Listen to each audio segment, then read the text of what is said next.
অনুপ্রবেশ নয়, সংখ্যালঘু সম্প্রদায়ের মাত্রা ছাড়া জন্মহারের কারণে বদলাচ্ছে জনবিন্যাস। বিস্ফোরক দাবি হুমায়ুন কবিরের। ভরতপুরের তৃণমূল বিধায়কের মন্তব্যকে হাতিয়ার করে আক্রমণের পথে বিজেপি। জনবিন্যাস বদলে যাচ্ছে, সেটা অন্য কারণে। 10% মুসলিম তারা দুটোর বেশি বাচ্চা নেওয়ার ক্ষেত্রে তাদের সমতেই তারা এটা করে, কিন্তু 90% মুসলিম বাচ্চা প্রসব করে মা বোনরা, এবং কারো 4টে, কারো 5টা, কারো 6টা।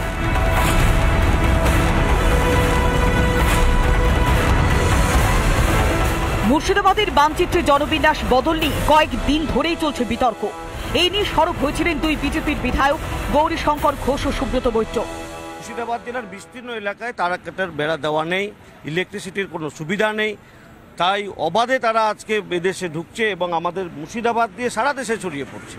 আর এ কারণে সর্বাগ্রে প্রয়োজন যে ওখানকার যারা পুলিশ প্রশাসন তারাও আজকে চুপচাপ নেই। অবাধে আজকে অনুপ্রবেশ ঘটছে, জেহাদি শক্তি আসছে, জেহাদি কার্যক্রম বাড়ছে।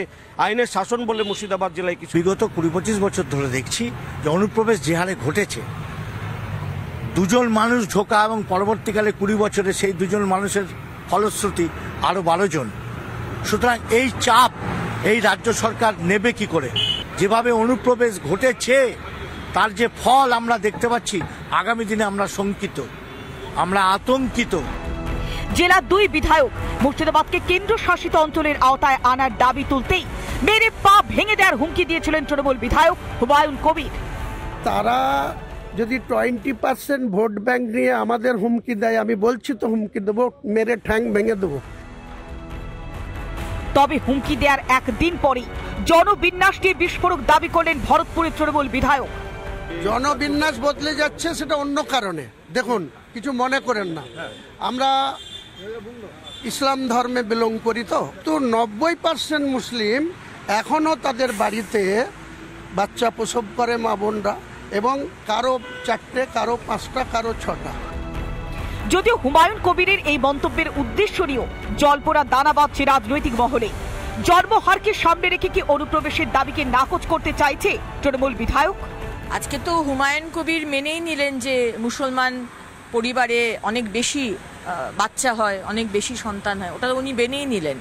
বহু মানুষরা চিৎকার করছিলেন এতদিন যে মুসলমানদের সংখ্যা নাকি পার্সেন্টেজ ওয়াইজ কমে যাচ্ছে। জনবিন্যাস ইস্যু নিয়ে সুর চড়ালেই এদিন বিজেপি নেতা ও জনপ্রতিনিধিদের ওপরে চটেছে শাসক দল। কিন্তু এবার তো জনবিন্যাস বদলের দাবিকে মান্যতা দিলেন খোদ তৃণমূল বিধায়কই। এবারও কি জনবিন্যাসে বদল নিয়ে নির্বিকার থাকবে শাসক দল? রিপাবলিক বাংলা।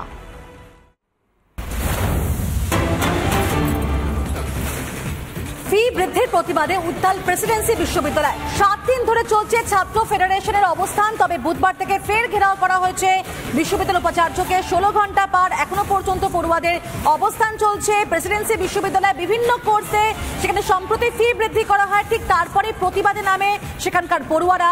এসএফআই নেতৃত্বে ছাত্রছাত্রীরা ফি কমানোর দাবিতে অবস্থান বিক্ষোভে বসে। ক্যাম্পাসে ঘেরাও করে রাখা হয় উপাচার্যকে, এবং সেই অবস্থান বিক্ষোভে প্রায় 16 ঘন্টা পার এখনো পর্যন্ত চলছে বিক্ষোভ। এখনো পর্যন্ত কোনো সুরাহা মিলেনি বলেই খবর। প্রেসিডেন্সিতে ফি বৃদ্ধির প্রতিবাদে একেবারে উত্তাল বলা যায় বিশ্ববিদ্যালয়।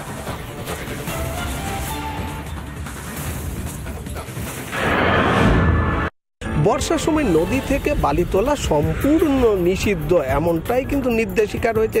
কিন্তু সরকারের সেই নির্দেশিকাকে বুড়ো আঙুল দেখিয়ে বিভিন্ন নদ নদী থেকে অবাধে বালি তোলা হচ্ছে। কারণ 2টি বালি বোঝাই ট্রাক্টরকে আটক করলো সদাইপুর থানার পুলিশ। একজনকে গ্রেপ্তারও করা হয়েছে। 14 নম্বর জাতীয় সড়ক দিয়ে ওই বালি নিয়ে যাওয়া হচ্ছিল, এমনটাই পুলিশ সূত্রে জানা যাচ্ছে। এবং দুবরাজপুর থেকে এই ট্রাক্টর 2টি আসছিল, এমনটা কিন্তু পুলিশ দাবি করেছে। ধৃতকে সিউড়ি আদালতে তোলা হবে। কিন্তু এই বালি পাচার কিভাবে রোখা যাবে তা নিয়ে বড় প্রশ্ন। বিরোধীরা অবশ্য বলছে শাসক দলের মদতেই বালি পাচার হয়, যদিও তৃণমূল কংগ্রেসের পক্ষ থেকে সম্পূর্ণ অভিযোগ অস্বীকার করা হয়েছে। তাদের দাবি পুলিশ সক্রিয় রয়েছে, আর তাই যখনই বেআইনিভাবে বালি নিয়ে যাওয়া হচ্ছে তখনই ধরপাকড় করা হচ্ছে। বীরভূম থেকে ভিডিও জার্নালিস্ট লালটুর সাথে মনোরঞ্জন, রিপাবলিক বাংলা।